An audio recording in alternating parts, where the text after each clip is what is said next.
आपके पूर्वजों की नाव धर्म का ठेका लेने वालों ने डुबो दी। क्योंकि अब हमसे पूछोगे तो हम तो राधे ही राधे चिल्लाते हैं। हम कोई चमत्कारी नहीं है, ना हम कोई साधु है, ना हम कोई संत है। ये जो है जितने भी संत हैं, अब इनको सोचना पड़ेगा, विवश कर दूंगा, ऑनलाइन रखूंगा, इन जब तक ये हानि भर लेंगे। नमस्कार दोस्तों, आज हम अपने प्रोग्राम में एक बहुत ही बड़ा मुद्दा लेकर आए हैं जो आप और आपकी गुजरी हुई हजारों पीढ़ियों से वास्ता रखता है। जी हाँ, हमारा मुद्दा है धर्म और धर्म गुरुओं की कथा कहानियों का। हमारे पूर्वज धर्म की नाव पर बैठकर भवसागर से पार होने की उम्मीद लेकर नाव पर बैठे रहे और भरोसा उन धर्म की नाव चलाने वाले नाविक धर्म गुरुओं से करते रहे कि ये हमें भवसागर से पार कर देंगे। और ये उम्मीद हजारों सालों से चली आ रही है। इसमें सबसे बड़ी अचंभे की बात यह है कि कोई भी ये बताने वाला नहीं था कि ये नाव भवसागर से पार गई या भवसागर में डूब गई। लेकिन अब सब पता लग गया कि आपके पूर्वजों की नाव धर्म का ठेका लेने वालों ने डुबो दी या पार कर दी। तो बने रहिए हमारे साथ और जानिए, परखिए, पहचानिए कौन है डुबोने वाला और कौन है पार लंघाने वाला।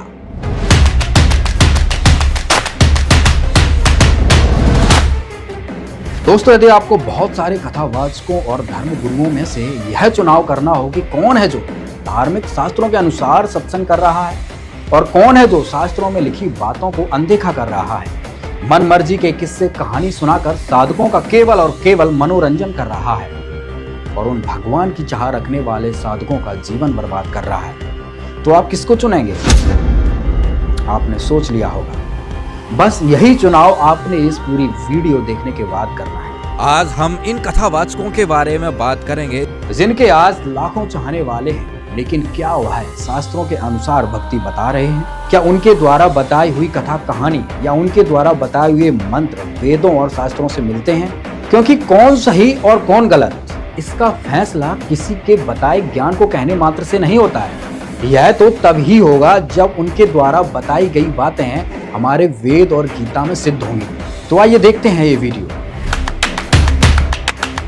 शंकर भगवान के भक्त अगर नाम जप करना हो तो किस नाम का जप कर सकते हैं? गुरु से पूछो, जो इस मार्ग का गुरु हो उससे पूछो। क्योंकि अब हमसे पूछोगे तो हम तो राधे ही राधे चिल्लाते हैं। हमारे पास तो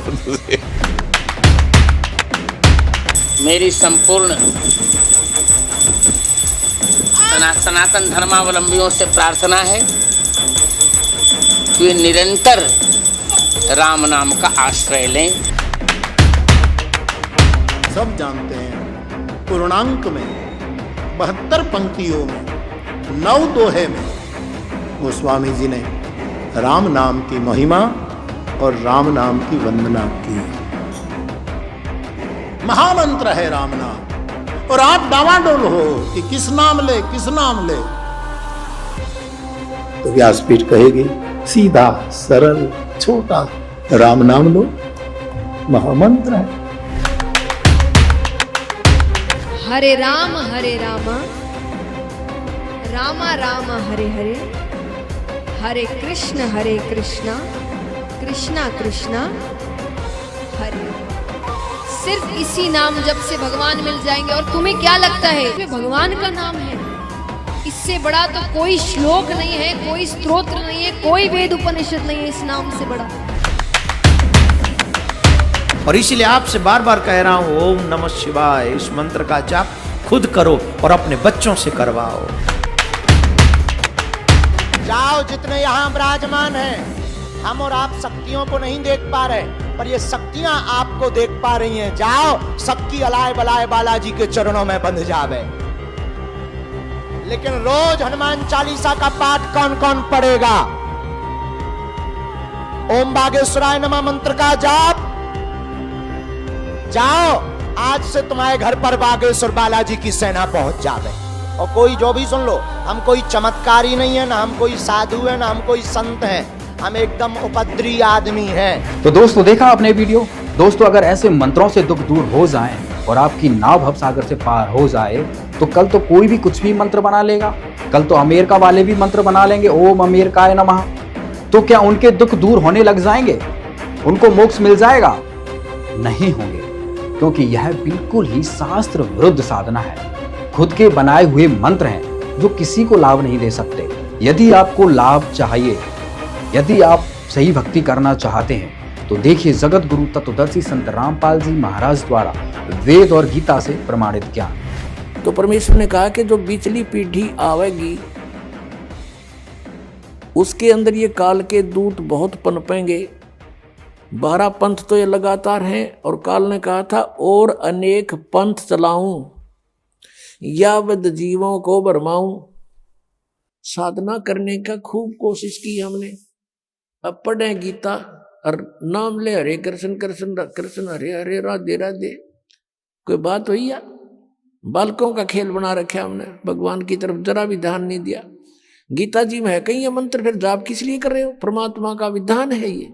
हमने गीता जी के अतिरिक्त, वेदों के अतिरिक्त किसी की भी आदेश की पालना नहीं करनी है। यदि हम परमात्मा के विधान के विरुद्ध किसी की आज्ञा का पालन करके साधना करते हैं तो वो शास्त्र विधि को त्याग का मनमाना आचरण है। तो कहने का भाव है न अपने मनमुखी मंत्र लोक वेद जनता में ठोक दिया और सबकी दुर्गति हो रही है। उन संतों की भी दुर्गति हो रही है जो इस पंथ के प्रवर्तक थे। अब कारण क्या था कि उनके पास तत्व ज्ञान नहीं था। तो पुण्यात्माओं, अब हमने वो मोक्ष प्राप्त करना है जहां जाने के बाद फिर लौटकर हम कभी संसार में नहीं आते। तो वो कौन है? वो परम अक्षर ब्रह्म है, वो सतपुरुष अमर पुरुष है। गीता अध्याय नंबर 7 के श्लोक नंबर 29 में गीता ज्ञान दाता ने कहा कि अर्जुन, जो मैंने तुझे ज्ञान बताया है कि तत्वदर्शी संत की खोज कर ले।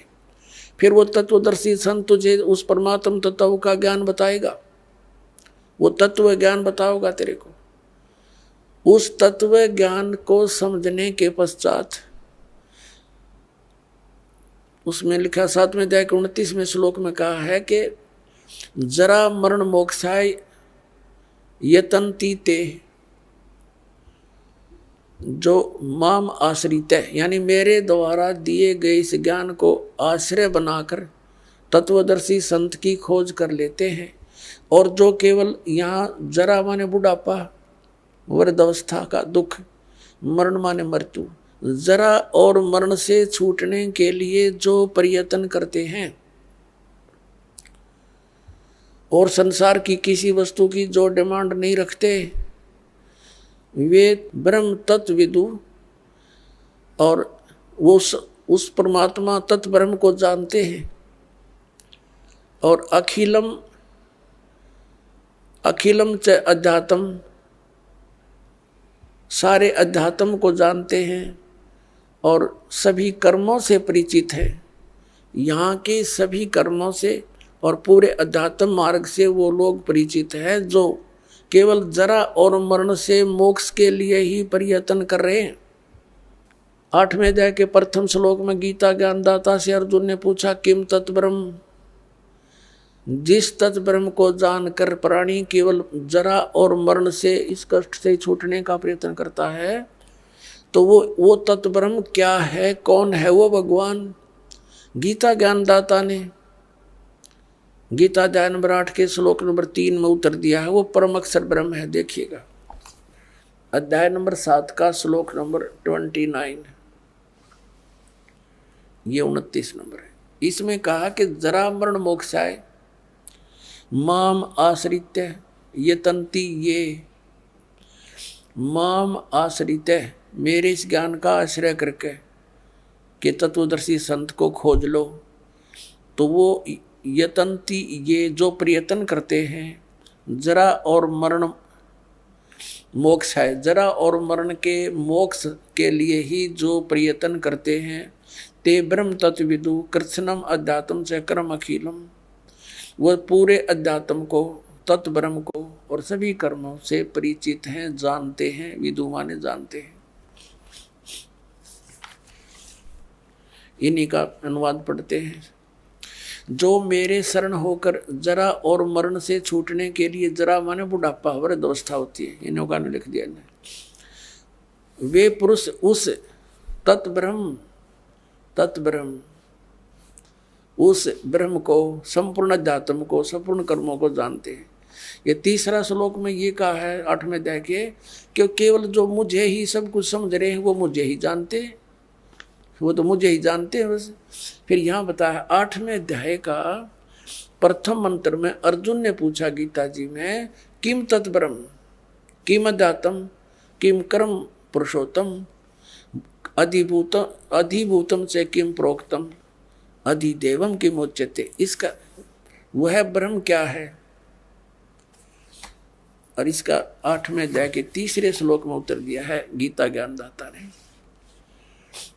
8वें अध्याय के तीसरे श्लोक में वो परमाक्षर ब्रह्म है। अब इससे सिद्ध हो गया गीता ज्ञानदाता से कोई अन्य परम शक्ति है जो जीव को पूर्ण सुखी कर सकती है और पूर्ण मोक्ष प्रदान कर सकती है। अब यहाँ गीता अध्याय नंबर 8 के श्लोक नंबर 5 और 7 में गीता ज्ञानदाता ने कहा है कि मेरी भक्ति कर मुझे ही प्राप्त होगा। और 8वें अध्याय के 8, 9, 10 में 3 मंत्रों में कहा कि उस परमेश्वर परम अक्षर ब्रह्म की यदि तू साधना करेगा, उसकी भक्ति की कमाई के बल से, योग के बल से, भक्ति की शक्ति की ताकत से, तो उसको प्राप्त हो जाएगा।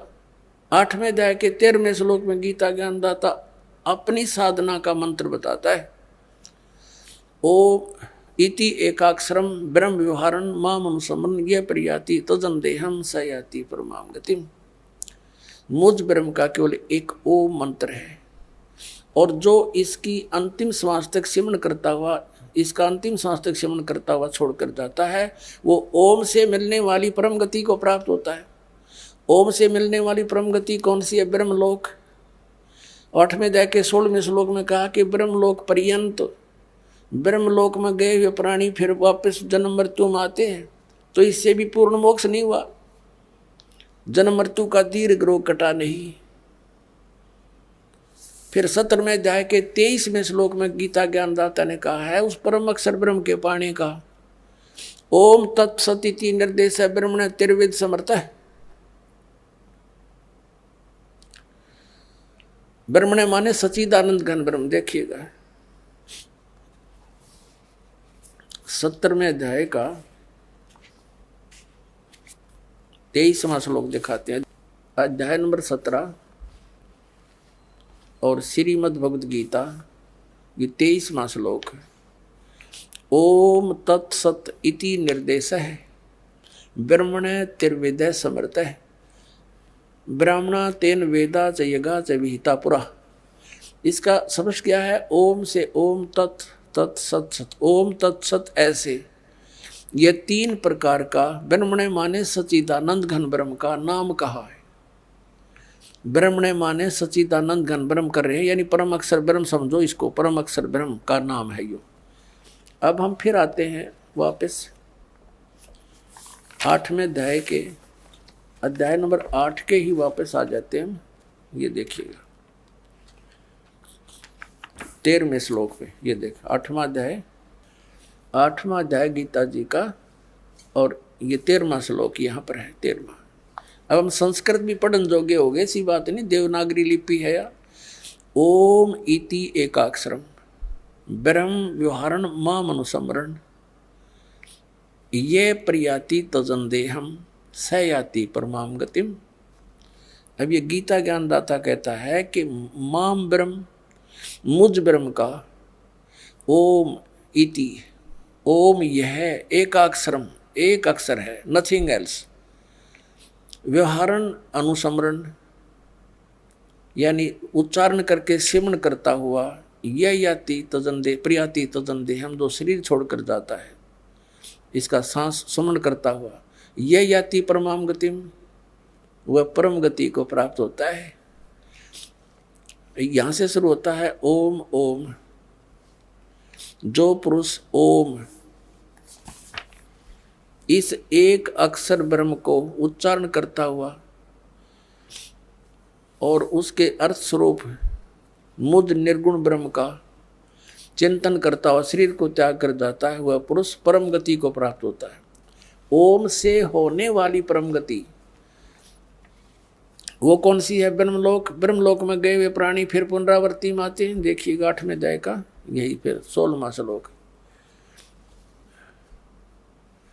हे अर्जुन, ब्रह्मलोक पर्यंत सब लोग पुनरावृत्ति में हैं। ये स्टार लगा के इन्होंने यह विश्लेषण भी किया है।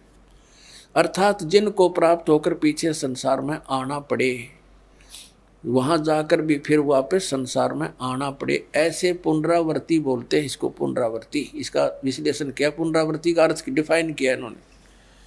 तो इसे सिद्ध हो गया कि ब्रह्मलोक में गए हुए प्राणी भी वापस आते हैं ओम नाम का जाप करने वाले।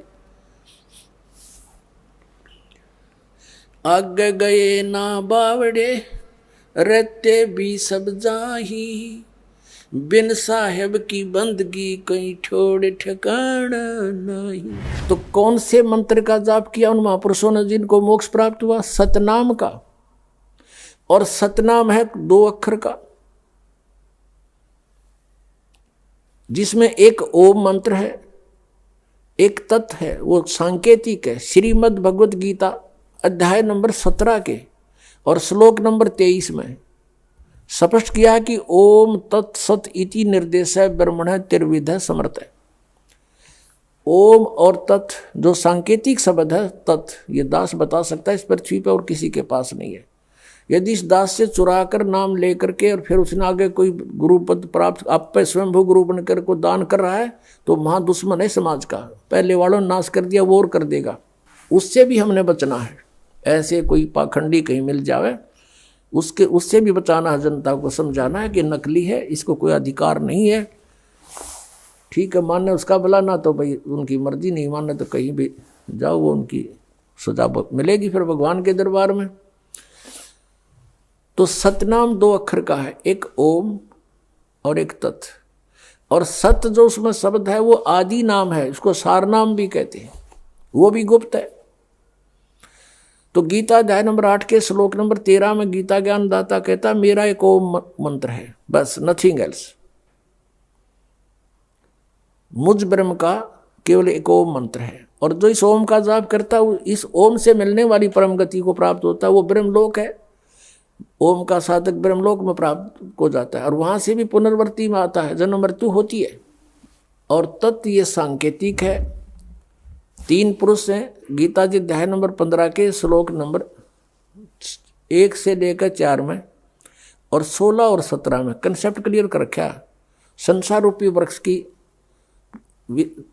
संकेत दिया है, लेकिन कबीर परमेश्वर जी ने, क्योंकि तत्वदर्शी संत रूप में आए थे मालिक, उन्होंने उसका विस्तृत जानकारी दी है। और गीता जी अध्याय नंबर 15 के श्लोक नंबर 1 में यही कहा है कि जो संसार रूपी वृक्ष के सभी विभागों को जानता है, स वेदवित,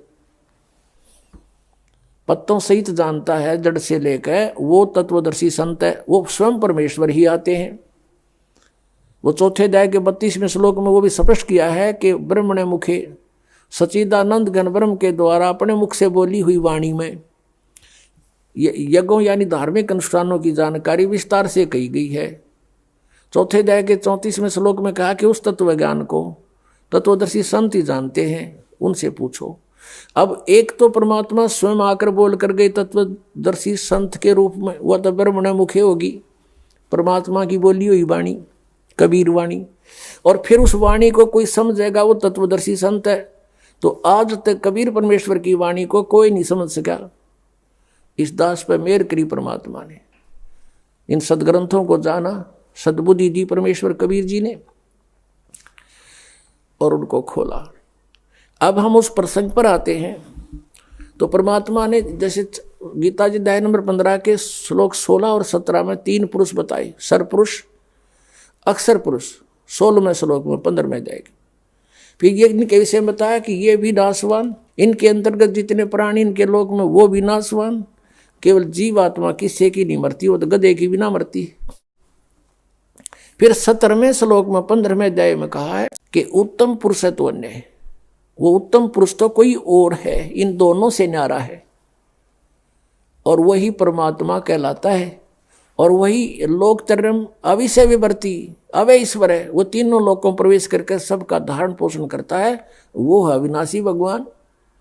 तो इस 3 पुरुषों के 3 मंडल हैं, 3 लोक हैं। एक तो 3 लोक इस काल ने नकल करे रखी है सतलोक की, इसने अपने एक ब्रह्मांड में भी अलग अलग लोक बना रखे हैं, जैसे पृथ्वी लोक, पाताल लोक और ऊपर स्वर्ग लोक। ये भी 3 लोक कहलाते हैं। और ये 3 लोक अलग हैं, एक तो ब्रह्म का लोक सरपुरुष का, और एक अक्षर पुरुष का लोक। ब्रह्म का जो सरपुरुष का कितना क्षेत्र है, 21 ब्रह्मांड है इसके लोक में, और अक्षर पुरुष के 7 संख ब्रह्मांड है, वो उस अक्षर पुरुष का लोक। और तीसरा जो है वो ऊपर के लोक हैं, सतलोक, अलखलोक, अगमलोक और अनामी लोक। तो उन 4 लोकों में परमात्मा कबीर जी ही अन्य रूप धारण करके रहते हैं मनुष्य दृश्य ही। तो इस प्रकार ये 3 पुरुष माने परमात्मा, 3 प्रभु। तो सरपुरुष का ये ओम मंत्र है जिसको ब्रह्म कहते हैं। अक्षर पुरुष का ये तत्व है जो सांकेतिक ये दास बताओगा, जो ये तत्व और ओम मिलकर के सतनाम बनेगा। तो ओम के मंत्र की कमाई हमें काल से छुटवाएगी, और तत्व मंत्र की जो है हमने 7 संख ब्रह्मांडों को पार करना है उस अक्षर पुरुष के, उनका ऋण है, उसकी कमाई है। और जो सार नाम है, आदि नाम है, वो मंत्र हमें सतलोक में स्थायी स्थान दिवाएगा। तो इस प्रकार परमात्मा पावेगा। तो पुण्यात्माओं, दास का उद्देश्य है कि जब तक इनके ज्ञान और नाम साधना को आपके रूबरू ना करूंगा, तब तक आप सच्चाई से परिचित कैसे होगे। और जिन महापुरुषों ने मंत्र जाप करे वो भी आपको बताऊंगा कौन कौन से किए। यही सतनाम जो 2 अक्षर का आपको दिया जाता है, ये गुरु नानक देव जी ने जाप किया, यही मलुकदास साहिब जी ने जाप किया, यही श्री धर्मदास साहिब जी ने जाप किया, यही आदरणीय दादू साहिब जी ने जाप किया, यही आदरणीय गरीबदास साहिब जी ने जाप किया, जो परमात्मा ने सीधा आकर उनको नाम दिया। और ये गीसा दास साहिब जी ने जाप किया। ये 2 मंत्र का सतनाम है, जिसमें एक ओम है, एक तत्, आपको पता है जिसने सतनाम प्राप्त है। तो ये मंत्र है मोक्ष के। आदि नाम वो सार नाम है।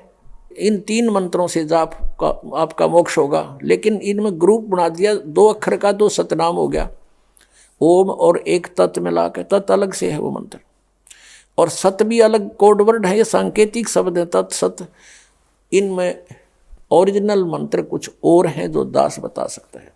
अब ये पिछले पुण्यकर्मी प्राणी थे जितने भी कभी परमात्मा के साथ रहे होंगे, जिनके पिछले संस्कार अच्छे थे, मोक्ष हुआ नहीं, आज वो गुरु पद पर बना दिए काल ने, और अज्ञान प्रचार की ड्यूटी ला दी, गलत नाम देने को उनकी सेवा दे दी। अब वो आप भी नरक में जाएंगे और जितने अनुयायी हैं वो भी नरक में जाएंगे। समझदार को थोड़ा सा संकेत देते हैं, वही काफी होगा। अकाल मूर्त शब्द स्वरूपी राम सतपुरुष, ये नाम हुए, ये तो एक परमात्मा की महिमा है। जैसे जल पानी नीर, जल पानी नीर। अब वो जल प्राप्त कैसे हो, वो विधि न्यारी है। हैंडपंप लगाना होगा तो वो जल पानी नीर जब मिलेगा, जल पानी नीर कहते रहो, नहीं मिलेगा। उसके लिए हैंडपंप के लिए जो प्रोसेस है, जो इंस्ट्रूमेंट चाहिए, वो सारे प्रयोग करने पड़ेंगे, औजार, तब वो मिलेगा। ऐसे ये सतनाम के जो मंत्र है, इसका श्वास उश्वास से सेवन करना होता है, 2 अक्षर का है ये। और ये जैसे बोकी मारते हैं जमीन में पानी निकालने के लिए, हैंडपंप लगाने के लिए, तो ये बोकी लगानी पड़ेगी सतनाम के मंत्र की, श्वास उश्वास की। एक मंत्र अंदर लेना है, दूसरा बाहर छोड़ना है। अब जैसे बोकी मारते हैं, जमीन से मिट्टी खोदी, वो बोकी से पाइप से एक यंत्र होता है पाइप जैसा, उसे मिट्टी बाहर डालते रहेंगे, सुराख बनता रहेगा और पाइप को नीचे डालते रहेंगे, वो पानी तक पहुंच जाएगी। ये काम है सतनाम का, यानी बोकी और पाइप का।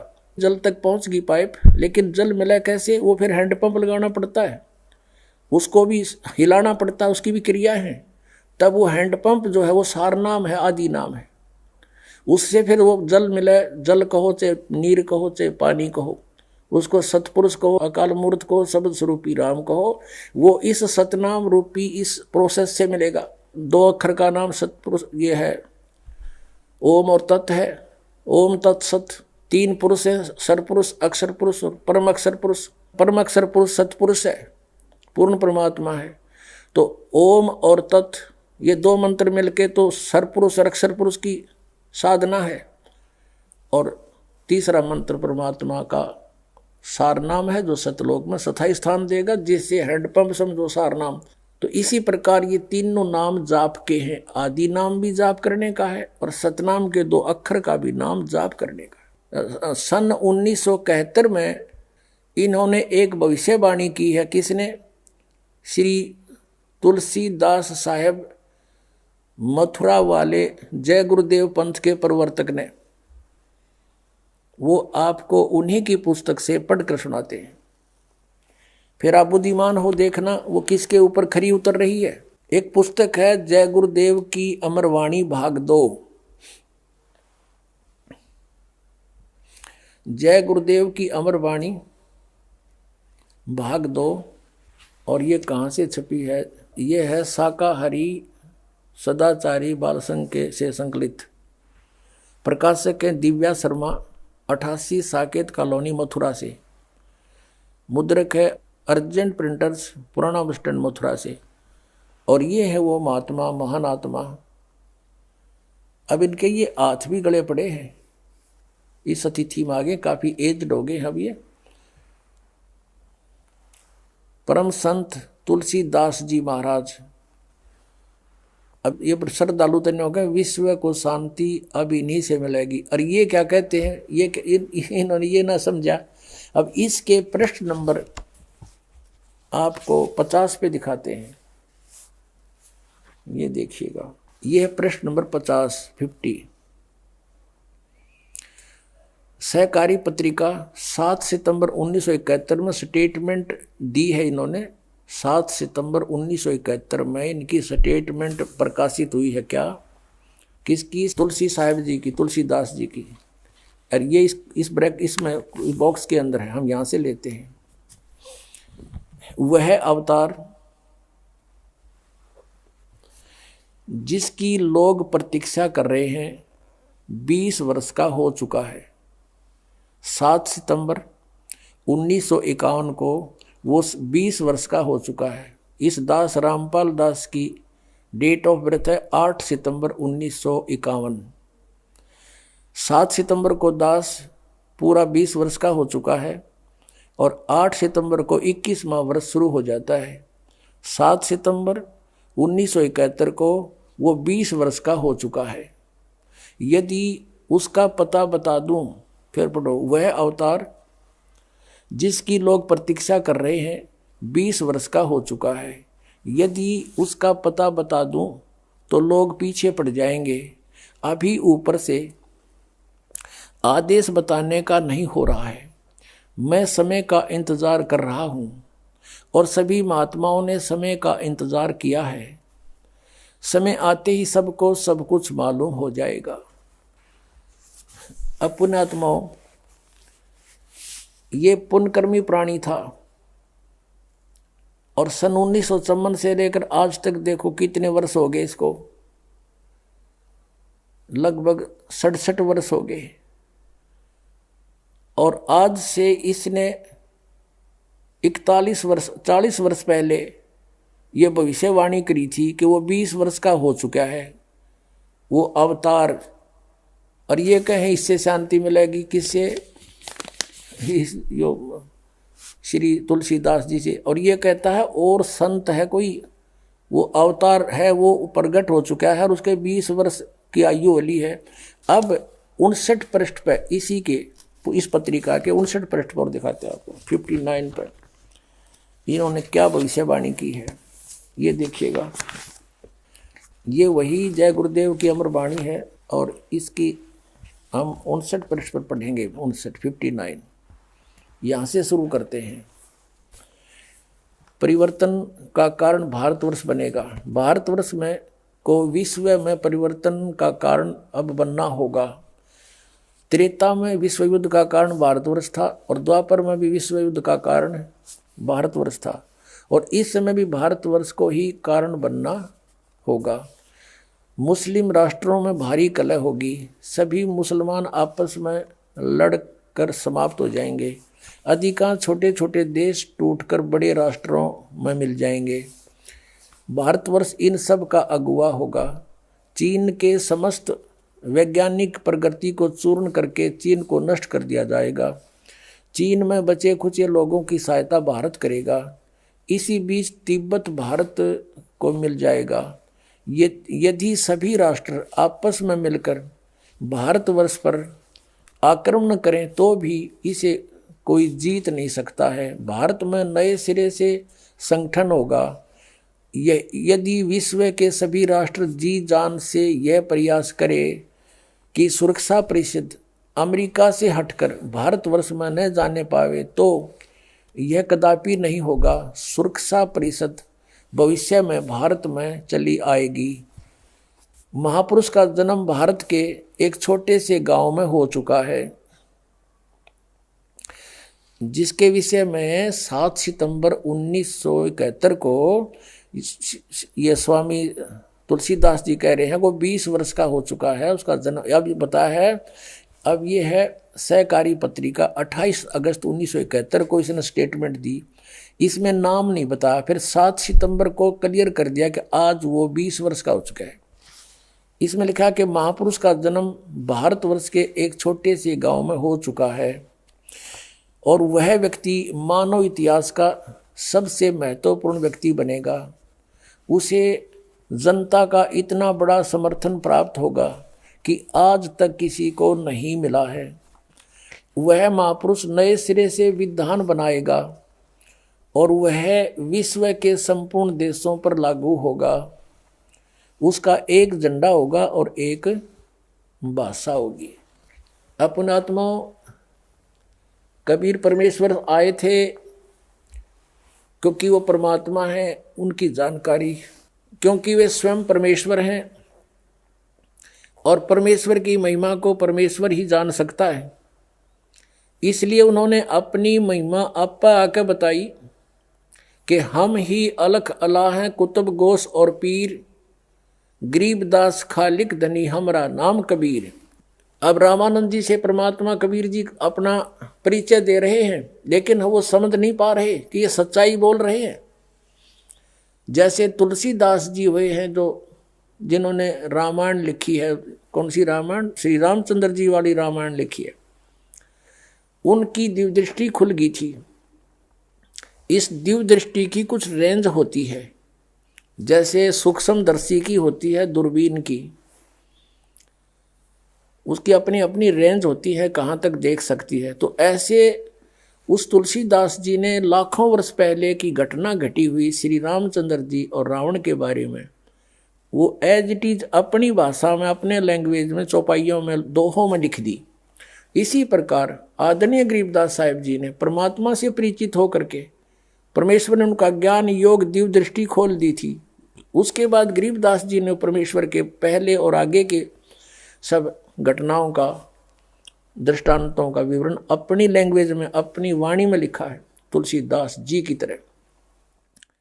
तो यहाँ कहा कि ए स्वामी सृष्टा में, कबीर साहब जी परमेश्वर जी बता रहे हैं, ए स्वामी सृष्टा में सृष्टि हमारे तीर, दास गरीब अधर बसू अवगत सत कबीर। मैं ऊपर रहता हूँ सतलोक में, सह शरीर हूँ और वहाँ से चल कर आया हूँ।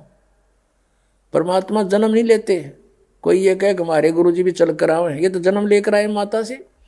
वो परमात्मा स्वयं चल कर आए हैं और उन्होंने अपनी महिमा आप पे बतानी पड़ी। आप पे आरती आप पे साजे, आप पे किंगर आप पे बाजे, आप पे ताल झांझ जनकारा, आप नचे आप देखनारा। पुण्यात्माओं, परमात्मा ने 600 वर्ष पहले कबीर सागर में जो लिपि बचा, उनकी अमर वाणी श्री धर्मदास जी ने लिखी है, उसमें कहा कि 12वां पंथ कबीर पंथ होगा और उसमें हम ही चलकर आएंगे और सब पंथ, यानी गरीबदास जी के रूप में नहीं, गरीबदास जी वाले पंथ में आगे चलकर हम ही आएंगे और सभी पंथों को मिटाकर एक पंथ चलाएंगे। 600 वर्ष पहले, 650 वर्ष पहले परमात्मा ने कहा था जब वो आए कि धर्मदास पूरे विश्व पर एक ज्ञान रहेगा और एक ही भगवान रहेगा। मेरी महिमा पूरे विश्व में होगी और उस समय पूरे विश्व में शांति होगी, भगवान से डरने वाले व्यक्ति हो जाएंगे या माया की दौड़ खत्म हो जाएगी। तो उस समय परमात्मा ने कहा था कि हम ही आएंगे। कबीर जी वो स्वयं नहीं आए तो अपना दास भेज दिया। तो जिसके विषय में श्री ये तुलसीदास साहेब जी ये मथुरा वाले प्रबंधक यानी संत भविष्यवाणी कर रहे हैं, वो ये दास है। अब आप पे आरती आप पे साजे, आप पे किंगर आप पे बाजे, आप पे ताल झांझ झनकारा, आप नचे आप देखण आ रहा। अब ये तो महापुरुष है, इसको अवतार कहो चाहे कुछ को, लेकिन ये दास तो दास है। आपको भौंक के बोल रहा है, दास परमेश्वर का कुत्ता है। आप धनियों को जगा रहा है कि आपको बहुत हानि करेगा ये काल। ये संत भी भ्रमित हैं, ये पंथ भी भ्रमित है, इनका ज्ञान भी भ्रमित है, इनका नाम भी भ्रमित है। ये काल के जाल में दास की प्रार्थना है, ये संत भी समझे, ये अपना कल्याण करवावे। बोलो सतगुरुदेव सत साहिब। तो दोस्तों अब आपने देखा संत रामपाल जी महाराज जी द्वारा बताए गए इन प्रमाणों से सिद्ध होता है कि गीता जी में ऐसे किसी मनमुखी मंत्र का जिक्र नहीं है जो ये कथावाचक जाप करने को देते हैं। इससे सिद्ध होता है कि सभी कथावाचक शास्त्र विरुद्ध भक्ति करवा रहे हैं। और वहीं संत रामपाल जी महाराज प्रमाण दिखाकर सही भक्ति का रास्ता बता रहे हैं। तो दोस्तों अब आप खुद समझ गए होंगे कि जिन मंत्रों का जाप हजारों सालों से हमारे पूर्वज करते आ रहे हैं, जिनका प्रमाण गीता और वेदों में तो है ही नहीं, तो फिर उनकी मुक्ति कैसे हुई? अब आप खुद विचार करिए कि आपके पूर्वजों की नाव तो इन्होंने डुबो ही थी, कम से कम अब अपनी नाव तो डूबने से बचा लो। अब क्या होगा पुण्यात्माओं? जैसे क्या बताया है कि शरण पड़े को गुरु संभाले, जान के बालक भोला रे, कहे कबीर तुम चरण चित राखो, जो सुई में डोरा रे। ऐसा भेद संबंध बनाओ अपने गुरुदेव के प्रति, वो नकलियों के प्रति नहीं। नकली तो काल के दूत है, उन्हें तुरंत त्याग दो। कई भक्त चिंतित हो जाते हैं कि कहीं हम उन गुरुओं को छोड़ दें और कहीं हम हमारे ऊपर आपत्तियां ना आ जाए। आपत्ति तो उनके शरण में आओगी तुमने, उन्हें छोड़ दें तो जान बचेगी तुम्हारी। कबीर साहब गरीबदास जी कहते हैं झूठे गुरु का लीतर लावे और गरते काट घसीटे, इनके पीटे पाप नहीं है, इन निश्चय पीटे। पीछे घटिया ये गुरु है, ये अनमोल जी उनका नाश करने लग रहा, अपना भी आप श्रद्धालुओं को मिसगाइड करे। तो कबीर साहब कहते हैं झूठे गुरु के पक्ष को और तजत न लावे वार, और द्वार न पावे शब्द का वो भटके वार ही वार। फिर कहते हैं जब लग गुरु मिले नहीं साचा, तब गुरु करो, तब तक गुरु करो 10 पाचा। जब तक सच्चा गुरु नहीं मिले तो कितने गुरु बदलने पड़े, उसमें पाप नहीं लाभ होगा। कहते गुरु की कबीर डूबे थे हम उबरे, गुरु की ज्ञान चमक, और बेड़ा देखा जर्जरा उतर चले फड़क। जैसे नौका टूटी ही और मझदार में जा रही हो, नीचे से पानी भरने लग रहा हो और साथ में कोई दूसरी ले जाकर खड़ी कर दे बिल्कुल ओके, और उसने कहा या डूबेगी भाई, देखिए पानी भरने लग रहा है इसमें, और आ जाओ इसमें। विकल्प कूद जाएंगे वो 1 सेकंड में। जो विकल्प नहीं हो तो डूबेंगे। जब विकल्प खड़ा कर दिया कि या ठीक सर इसमें आ जाओ, और फिर भी ना दे, फिर तो वो भांग पिए बैठे हैं। घटनों पानी में भी बड़े हैं फिर भी नौके ओके है।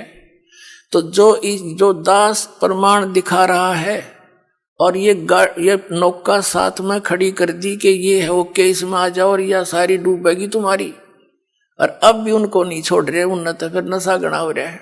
उनका क्या करें फिर हम? कबीर साहब कहते हैं कि ये चातुर पुरानी चोर हैं। इतना ज्ञान दास ने बता दिया और उनकी दाख, उनने तो कुछ ध्यान देना चाहिए। जो संत गुरु पद पर बैठे हैं, तुम क्या करने जा रहे हो? तुम्हारा ज्ञान फेल कर दिया, और फिर भी बोले आत्मा नहीं कहते भाई चलो वह भी आ जा, उन्होंने भी कह दे भाई बिल्कुल ठीक है, नहीं तो गलत बताओ मेरे ज्ञान को। मैं बार बार कह रहा हूँ ये गलत बताओ, गलत कह रहा हूँ, और गलत नहीं कह रहा तो स्वीकार करो। इन छोड़ दो परमात्मा के बच्चों ने, क्यों दुश्मन बने बैठे हो तुम?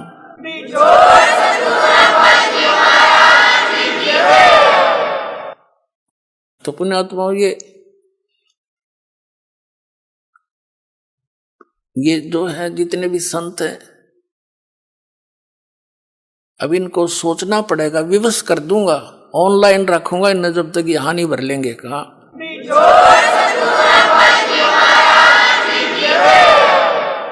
और क्योंकि ये बोले सरदार कबीर साहब कहते हैं चातुर प्राणी चोर हैं, जैसे मधु परमहंस हरिये न्यू कह बोला हमने आध्यात्मिक ज्ञान चर्चा ना करी। इससे सिद्ध है कि ये परमार्थी नहीं है। अगर ये संत होते तो रूपदास जी की तरह कह देते धर्मदास को कि बेटा जा अपना कल्याण करा ले, मेरे तो समझ में आती नहीं, और तुझे गुरु मिल गया है तो जा कल्याण करवा ले। तो उसने छोड़ दिया तो बोली आत्मा आ गया और कबीर साहब के चरणों में गिर गया। फिर तो पूछो मत, फिर तो सारी ये बात समझ में आ गई है, भगवान मेरा तो नाश हो जाता, मैं तो डूब गया था। बताइए जीव कहाँ जाएंगे जो आपके शरण में नहीं आते। परमात्मा ने कहा था तू ज्यादा चिंता मत कर, या बीचली पीढ़ी का समय आओगा ना जो 5500 वर्ष बीत जाएगा कलयुग, तब देखूंगा मैं सारा ने, और तू भक्ति कर, तेरे वंश भी तभी पार होंगे जब मैं दोबारा आऊंगा। अब परमात्मा ने आए तो दास भेज दिया पुण्यात्मा, 100 की 100 साची मान लेना। ये सब प्रमाण बताने लग रहे।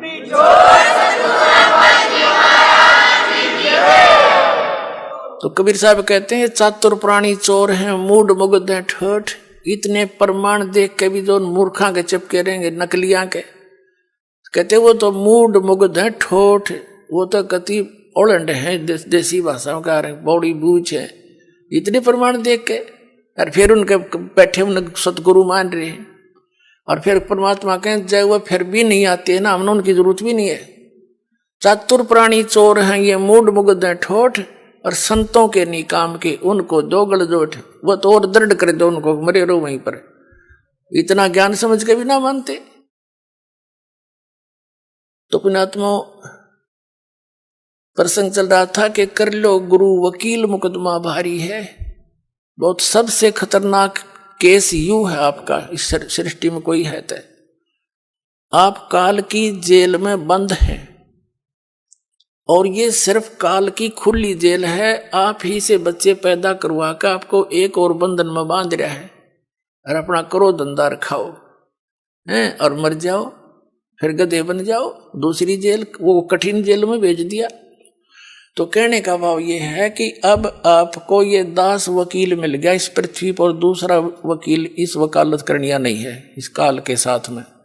और अब आप सभी ने ये वकील करना पड़ेगा, पूरे विश्व ने।